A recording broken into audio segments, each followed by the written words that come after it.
গাছে না উঠেই মাটিতে বসে এবার পারা যাবে নারিকেল। শুনে অসম্ভব মনে হলেও বিষয়টি সম্ভব করেছেন কৃষিবিদরা। বনসাই আকৃতির এই নারকেল চাষ তাই ক্রমে জনপ্রিয় হয়ে উঠছে। চাইলে যে কেউ হতে পারেন বছরেই লাখপতি। দেশে নারকেলের চাহিদা ৩০০ মিলিয়ন হলেও প্রতি বছর উৎপন্ন হয় ১০০ মিলিয়ন পিস। সুতরাং বাকিটা আনতে হচ্ছে বাইরে থেকে।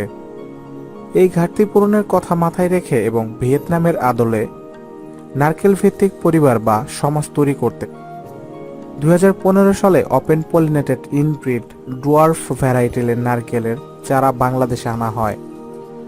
ইনব্রিড ভ্যারাইটির বৈশিষ্ট্য হচ্ছে এ থেকে বংশবিস্তার সম্ভব, যেটা হাইব্রিড ভ্যারাইটিতে হয় না। পাশাপাশি যেখানে ন্যাচারাল ভ্যারাইটির গাছে লাগানোর ৬ থেকে ৭ বছর পর প্রতি বছর ফলন আসে ৫০টা নারকেলের, সেখানে মাত্র ২ থেকে আড়াই বছরের মাথায় এই জাতের গাছ ফল দেয় ২৫০টি নারকেল। তাছাড়া বেটে প্রজাতি হওয়ায় ঝড়ে এই গাছ ভাঙার কোনো ভয় নেই। বছরব্যাপী ফল উৎপাদনের মাধ্যমে পুষ্টি উন্নয়ন প্রকল্প নামে নতুন একটি প্রকল্প হাতে নিয়েছে সরকারের কৃষি মন্ত্রণালয়। এই প্রকল্পের অধীনে প্রথম ধাপে ভিয়েতনাম থেকে ২০,০০০ নারকেল চারা আনা হয়েছে। আগামী ৫ বছরে আনা হবে আরও ৭,৫০,০০০ চারা। আমদানিকৃত চারাগুলো দুই জাতের। এর একটি হলো সিয়াম গ্রিন কোকোনাট। এটি ডাব হিসেবে ব্যবহারের ক্ষেত্রে খুবই জনপ্রিয়। এ জাতের ডাবে ২৫০ থেকে ৩০০ মিলিলিটার পানি পাওয়া যায়, তবে ফলের আকার কিছুটা ছোট। আরেকটি জাতের নাম সিয়াম ব্লু কোকোনাট। এটিও অতি জনপ্রিয় জাত। বাংলাদেশে থাই ফেয়ারের প্রবক্তা কৃষিবিদ মোহাম্মদ কামরুজ্জামান ভিয়েতনামে গিয়ে উচ্চ ফলনশীল নারিকেলের এই দুটি জাত শনাক্ত করেন। শেরেবাংলা কৃষি বিশ্ববিদ্যালয়ের পোস্ট গ্রাজুয়েট স্টাডিজের dean professor doctor Parimal Kranti Biswas বলেন, প্রতি বিঘাতে এই জাতের ৪৫টি গাছ লাগানো যাবে। প্রতিটি গাছের মধ্যবর্তী দূরত্ব রাখতে হবে ৬ মিটার। মধ্যবর্তী দূরত্বের ফাঁকা জায়গায় পেয়ারা, আদা, পেঁয়াজ, রসুন, বিভিন্ন ধরনের সবজি লাগিয়ে অর্থনৈতিকভাবে যে কেউ লাভবান হতে পারবে। তিনি বলেন, বাগান থেকে এই জাতের প্রতিটি নারকেল ২০ থেকে ২৫ টাকা দরে বিক্রি হয়ে থাকে।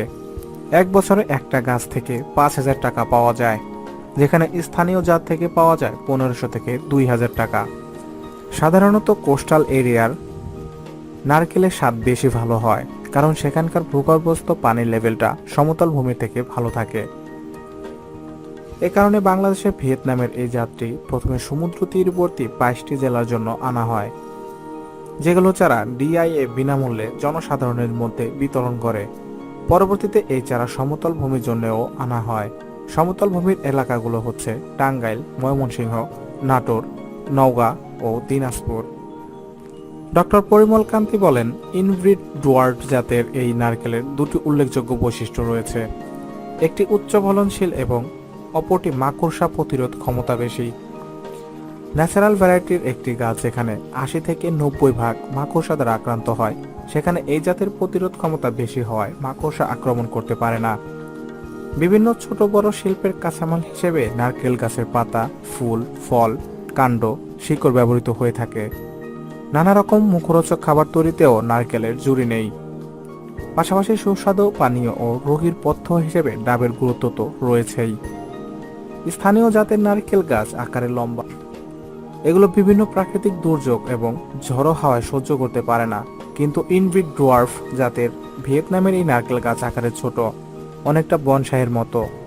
এ কারণে গাছ ঝড়ে ভেঙে পড়ার কোনো সম্ভাবনা নেই। তাছাড়া ফল আহরণে লাগে না কোনো জনবল। চাইলে যে কেউ সহজে মাটির সঙ্গে লেগে থাকে এই ফল সংগ্রহ করতে পারে। বাংলাদেশে ডাব বিক্রির পরিমাণ বেশি, এ কারণে নারকেল গাছের বীজ প্রাপ্তির সংখ্যা দিন দিন কমে আসছে। ভিয়েতনামের এই জাতটি হতে পারে আমাদের জন্য সহায়ক, কারণ এর বীজ থেকে বংশবিস্তার বা এক্সপ্যান্ড সম্ভব। ভিয়েতনামের বেটে জাতের এই গাছের ডাব খুব সুস্বাদু। আকারে ছোট হলেও এই ডাবে পানির পরিমাণ থাকে বেশি। সব ধরনের মাটিতেই এই গাছ লাগানো যায়। আকারে ছোট হওয়ায় এই পরিচর্যা করাও সহজ। ইতোমধ্যে বরিশাল, বগুড়া, পটুয়াখালী, পিরোজপুর, বাগেরহাট, খুলনা, দিনাজপুর, কুষ্টিয়া, মেহেরপুর সহ দেশে বিভিন্ন জেলায় এই খাটো জাতের নারকেল গাছ লাগানো হয়েছে। পাহাড়ি এলাকাতেও লাগানো হয়েছে এই গাছ। রাঙামাটির বিভিন্ন পাহাড়ে এমনভাবে এই চারা রোপণ করা হয়েছে, ওপর থেকে দেখলে মনে হবে পাহাড় যেন তার পায়ে নুপুর পড়ে আছে। ভিয়েতনামে এ জাতের ডাব ও নারকেল বিক্রি করে অনেক পরিবার স্বাবলম্বী হয়েছে।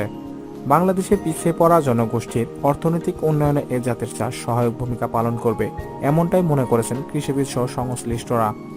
প্রফেসর ডক্টর পরিমল কান্তি বিশ্বাস বলেন, জাতটি আমাদের দেশের জন্য সম্ভাবনাময়।